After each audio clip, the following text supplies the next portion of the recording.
If your brand belongs in the heart of the yachting world, this is where it happens.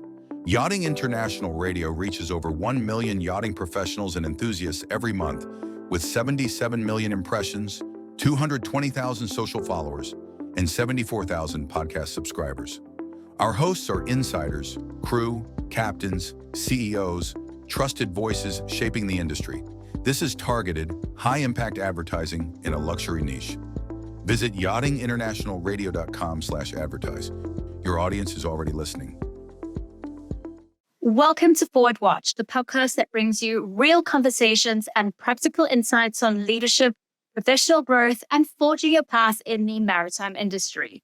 In this episode, we introduce Lara, a rising talent who's just landed her dream role after years of relentless hard work and determination. If you've ever wondered how to turn aspiration into reality, Lara's journey will inspire you. Today, you'll hear how Lara's commitment to self-awareness and her pursuit of the advanced leadership training set her apart during a competitive interview process. We unpack the strategies she used not only to present her strengths with confidence, but also to ask bold, insightful questions that helped her assess the culture and values of her future team. Flipping the interview on its head, Lara reveals how to navigate tough questions about past roles, spot red flags in workplace culture before accepting a position, and why nurturing relationships and building a strong professional network can open unexpected doors. She also shares her top 3 actual tips for anyone looking to stand out and secure once-in-a-lifetime job offer. Whether you're preparing for your next interview or aiming to create a more positive culture in your team, this conversation is packed with advice you can put into practice right now. Let's dive in. Lara, welcome to Yachting International Radio and the Forward Watch podcast that specifically focuses on leadership. It's a pleasure to have you. And what's so exciting about today's interview is that the listeners will be able to walk away with some new insights and skills that they can apply in their career. So I'm going to dive straight in. Lara has been working in the industry now for 5.5 years. She's very fortunate to be in a purser role position, something that she's been striving for a long time. And in fact, she just landed her dream job.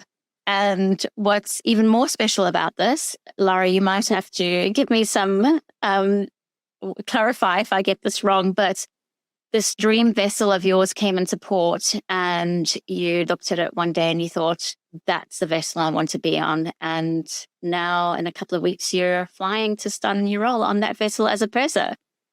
Is that right? Yes, that's 100% correct. I remember it coming to dock next to us and in Grenada and thinking, wow, that's a beautiful yacht. And I would just love to get onto something like that one day. So yeah, felt like I manifested it. But yeah, I'm feeling, so grateful to be here chatting to you. Thank you so much for having me, Karine. So how did it feel to get that job offer on your dream boat? Oh, well, I was so over the moon. I so many mixed emotions of excitement, gratitude, and just a lot of pride for how far I've come, both personally and professionally in the industry. And just knowing you secured a position you're very, very passionate about and very passionate about the purser role on board. I think it's very important, knowing that you secured now this position on a great vessel too. And it just provides a sense of stability and, security and knowing that you're getting somewhere where you have opportunity to grow and develop your skills further, like in a supportive environment. So yeah, it's just I'm just so happy at the moment. I'm just so excited to get started. Yeah. Amazing. Good. So let's jump into how you performed in this interview so we can impart your knowledge to our listeners. Now, I'm sure the interview process or your experience of the interview was very different to previous interviews, having new insight and knowledge as a result of doing the advanced leadership course. You had to do a research inquiry in the course. And essentially, for those who don't know what that is that you've got to ask for feedback. And it's not very common for heads of departments or captains to ask for feedback from crew that are more junior. So having that knowledge and carrying that through to the interview process, how was that helpful?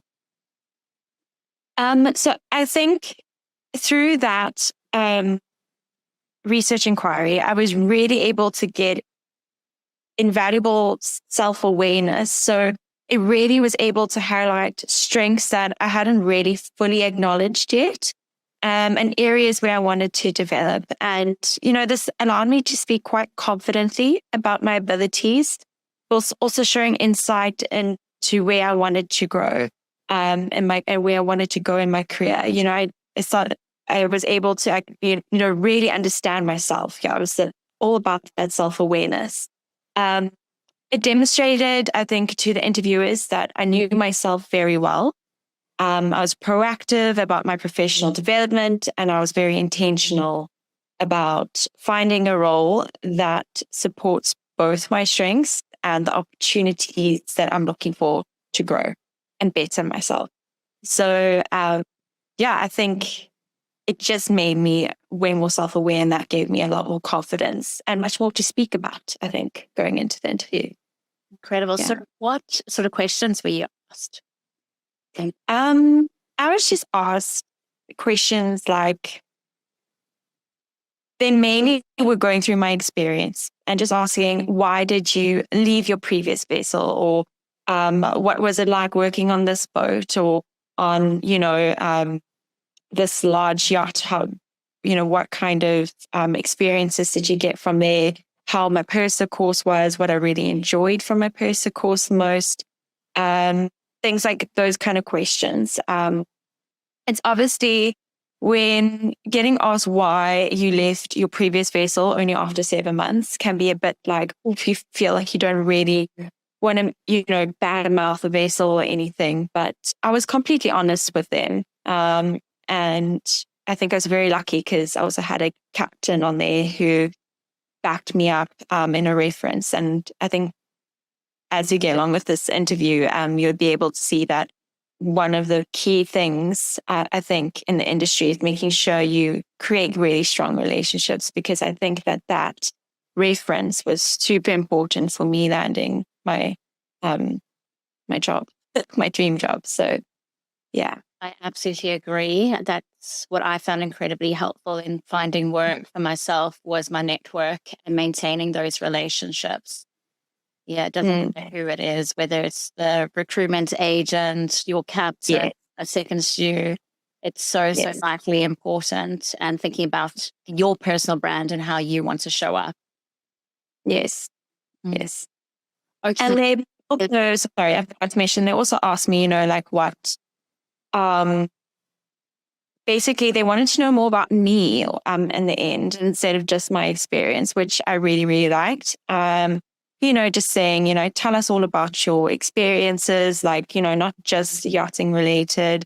Chat to us about your master's degree, why you wanted to do that. So they really wanted to know why, they looked at my CV as a whole, and they really wanted to understand the big picture of me, which was great. So it sounds like they were assessing character traits as well as soft skills.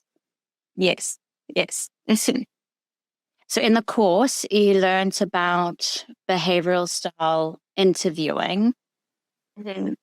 I also believe that you asked the captain's questions, which I think I did. Very intimidating. Like, I'm the one being interviewed. Can I really be put in a position to question them? But as we know, Yes. Toxic vessels, toxic crew out there, and it's important for you to find a job that is suitable for you, but also one that you love and is aligned with your values and what you're looking for. So what sort of questions did you ask them? So basically, they did open the floor to be like, Lara, do you have any questions? And I was like, yes, actually I do. And I had written down, I went into the interview very prepared. I've had interviews for land-based jobs before, over the years. because whilst I did my master's degree, I did some land-based work. But I basically asked them, what are the exact roles and responsibilities for this position? What is the expected guest interaction? What qualities and skills are most critical for me to be successful in this role? Asking what kind of accounting tools and collaboration tools they potentially used on the boat, and how they would describe the crew culture. That was one of my top priorities to understand. And if they did any crew activities together and how often, and is there a training budget, and what does long-term success look like in this role, and what I can do coming into this role to, really meet the expectations of the owner, the captains, and my rotational partner. So those are all the questions. It was an hour-long interview. So, yeah. And were they taken aback by the questions, do you think? They were?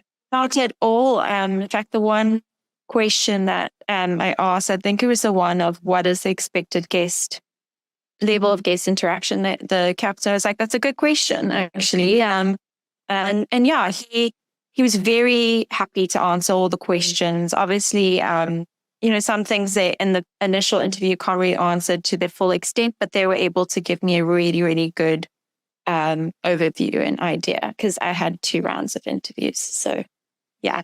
Did you get feedback at all? I did. She gets I did actually. So I did hear the chief officer's friends with my brother, and he informed me that the captain was impressed. So after the first round, I was like, oh my gosh, yes, please. Yeah. Nice. So that's the only real feedback I got. But yeah. Once you get back on board, it would be interesting to receive that feedback. Actually ask, because just to hear from a different perspective what they found impressive. Yes, it would be. I'll definitely ask them. Did you get asked a question, what are your strengths and weaknesses? I know that we touched on it briefly, because I know it's common to be asked that question in interviews. And some interviewees could think, oh, I don't want to be boastful and say I'm amazing at this and that. And it's a very female mentality to think like that. And then weaknesses is a hard one, because you don't want to make out that you're not capable for the role. So it is a little bit of a tricky question. How did you navigate that question, and what is your recommendation around how to deal with a question like that? I think the question I think they asked you, it wasn't directly what are your strengths and weaknesses. They'll just be like, what skills and what do you think you can bring to the boat and in your role? They didn't directly ask me about my weaknesses. So I didn't really touch on them.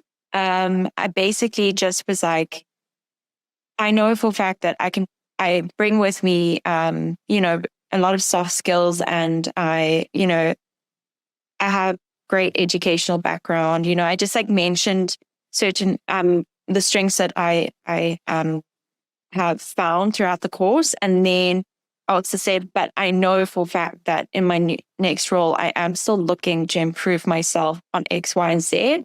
Okay. And to do that, I want to take, a financial management course. And I linked it back to them saying, if there is a training budget, then I'll be like, that's amazing, because I really, really want to do this course. And I think I showed them in a way that, yes, I know where I want to improve. But I didn't really highlight too much of my weaknesses. It can be quite difficult, but they never directly asked me about it. So, yeah. I think, again, it shows self-awareness, and the fact that you initiated, really gave that information is very impressive. Let's talk about your previous vessels, I would say vessels that there was a toxic environment on board. Going into this interview, and obviously no one wants to work in a toxic environment, what are the warning signs? A hard question because in interviews, people can sell you an amazing package and it's not what it is in reality. So, yeah, how would you say, could you enter an interview to assess what type of culture exists on board? So yeah, obviously the previous boat I was on was quite a toxic work environment. And I do remember I took the job on that vessel, kind of knowing it wasn't going to be the easiest in terms of crew culture, just because the captain in that interview last year, there was some red flags. Like, he's amazing. The toxic environment on that boat was nothing to do with the captains. They were honestly two of the best captains I've ever worked with. But he did mention, there's an issue with a certain crew member and they've been through about 4 interior managers in the past year. And I was like, whoa, okay. So that's a big red flag. But I knew I just, coming back into the industry, I really needed to gain experience again. And I saw it as an opportunity to grow and learn how to deal with people and psychology skills and everything. And he was very open with me. So I think, I always go with your gut feeling. I was like, listen, like, it doesn't sound like the greatest gig, but, let me take it for the experience. But I kind of realized after a couple of months, wow, this is really, it just got worse and worse as the months went on. But it is what it is. And I have no regrets because that relationship I formed with those captains and that reference, I think, ended up getting me my dream gig now. But I think when you're trying to look for the red flags during an interview, I think it's all about listening very closely to how the interviewer describes things like the crew culture and whether or not they look like, commitment, how they can keep crew, like longevity wise. They value that. And just actively listening on how they speak about their team members. So that's why it's so important, I think, to ask them about crew culture. What crew activities do they do, if any? And I think the moment that opens up a conversation with them and you're able to see whether or not it's like a thing that they're like a bit uppity about you asking them about, or if they're like, yes, we did this crew activity, and then they start to joke around, we have this funny, engineer here that, was doing, singing or something, like it opens up that conversation where you can see that the captain really valued the crew bonding and happy crew and longevity. And I think it's just about asking, trying to get him to open up about things like that. I think if a captain's not able to chat very warmly about his crew, and I think that's a bit of a red flag, or the HOD or whoever's interviewing you. I was lucky in my interview, I could tell he was incredibly warm. He was very open. And the whole interview just made me feel completely at ease. And it felt more like a conversation than an interview in the end. And there was 2 people in the interview, and I, paid attention to how they interacted with each other. They were quite friendly. They seemed to be very respectful, like dynamic. Like I said, in the course you learn, one of my weaknesses was active listening. And I felt like I was really able to practice it in the course, through listening to everyone's SWOT analysis. And now I was able to see, okay, what I'm feeling, what am I hearing, what am I seeing, kind of thing. And then, so I used that to, really get a feel for that dynamic and with their leadership and the crew vibe and culture. Like I said, it's never going to be, you're never going to get on board a boat that's going to be perfect, and they can just be selling you. But I got really good vibes, positive vibes from this interview by asking those questions and active listening to them and looking at their gestures, not just the words. Yeah. That's really important. So talking about culture, obviously we deep dived into that subject in the course. And I think, not many people understand the meaning of culture. I think on a superficial level, yes, like you've got your drug and alcohol type of boats, fun party boats, we say, party boats. And then you've got the opposite of that. So what is your take on culture? What is your understanding of culture? I think my understanding of culture is something that's like, what kind of values, underpins the crew. And just like, I always actually, I find this question quite difficult because, for me, it's mainly the atmosphere and the values that underpin, I think, the crew dynamics and how they interact with one another. If there's respect, if there's teamwork, if there's, it's a fun crew, active crew, things like that.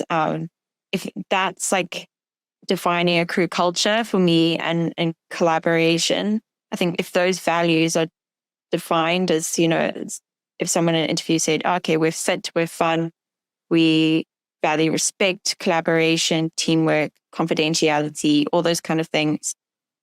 That for me is like a great crew culture going in. I hope that answers your question. No, you haven't. You've hit it nail on the head. I think it's largely to do with values. But the second part of that is seeing those values on the floor. So instead of just having a plaque up and saying, loyalty, respect, teamwork, it's actually demonstrated on the floor. And that showed that people are living out those values, and that's what builds culture. Yeah. Yeah, and it's making sure it's somehow instilled in the work every day kind of thing. And like an obvious one, let's say respect is part of your values, but then you're seeing crew bitching and gossiping about one another. That's not living out that value. And then exactly. Addressed and extinguished. Otherwise, it's going to override the ideal culture that you're striving for. Yeah. But it's making sure that, you keep it in order in a way. If you, like you said, if people talking badly behind people's backs and HOD is aware of it, it's, calling them aside and saying, listen, that's not what we do on here. And just reiterating the values, like you said, embedding it into feedback. So what are you most excited about in terms of applying your knowledge that you've learned in the course Onboard? I think I'm just very excited going in and being more emotionally intelligent and more aware of how to handle people, conflicts, providing advice, because essentially, I think my role, there's other HODs on board and my role is mainly just a little parachute role. But I think also I would love to, since there's a training budget, I would love to, encourage like second stewards or, anyone on board that's looking to advance their leadership skills to take the course. And also just like maybe, if one of the HODs comes to me and says, I see you've done the advanced leadership course, what can I do to, is there any advice of tools that I can use? I'd be like, why don't you do a value workshop for your team? Or, providing like an advisory kind of role. But I can't really get, I'm not really an HOD, unfortunately, going into this job. I'm more of like, I'm purely just admin. But I think, providing that advice will be important. And I think I can use now my understanding of myself and where I want to go to, really prove myself on board and, just what else? It sounds like what you're describing there is servant leadership, which is I don't know if Yes. you're about servant leadership before doing the course, but I'd say it's more of a new leadership style that has come into fruition. And it's not about doing what I say, but it's like, well, how can I support, coach, and guide you to get you where you need to be? So a completely different approach. Yeah. Great, Lara. 2, 3 points of advice for someone who is seeking their dream role and who may have some interviews coming up. What would you advise them to do to feel more confident in their interviews? Well, firstly, I know that the industry is incredibly tough at the moment. There's so many people coming into the industry, staying in the industry for longer. It's become incredibly competitive. So it can be very disheartening at times when you're applying for multiple roles, not getting anything, hearing anything, or even getting to the interview stage. So it is disheartening, but people need to, keep going and being confident with themselves. And I think the 3 things I would say is understanding your values and knowing what your goals are. Write them down so that you can confidently articulate these to your agent or to the person interviewing you. It helps you to see what you're looking for and why you're looking for this particular job. Also, the secondly would be understanding your strengths and growth areas, and being prepared to talk about both of them, and knowing what steps you need to take to grow. So stating, okay, I want to take this course, or I need to do X, Y, and Z to get to, this point, or to be in this position. If you're second student, you consider being want to take my advanced leadership course, so that I can, step into a chief stewardess role, like things like that. Really showing that that's, where you need to go. And thirdly, which I think is also one of the most important, is investing in networking and your relationships in the industry. So staying connected with your old former captains and really creating a strong bond and relationship with agents. There's like 2 or 3 agents in the industry that are just, for me, I've been able to work with so incredibly well. And they were able to see my personality. And, even if I was an underdog in the applications in terms of experience, they're like, we're going to put you forward because we know you've got, your soft skills will be perfect match to this boat. And that's because I kept in contact with them. I chatted with them, and they got to know me as a person. So I think just, respecting your agents and keeping in contact with them, keeping in contact with your former captains or HODs, because a strong reference or an advocate can really open up doors, even if you're missing that essential experience maybe, and just never underestimate the power of a good relationship in this industry. That's it. The 3 main things I think I would say. Oh, thank you so much, Lara, for your time and sharing your knowledge. I feel that many people will be inspired by this interview, and more importantly, walk away with skills that they can apply in their own, and hopefully they can land their dream job as well.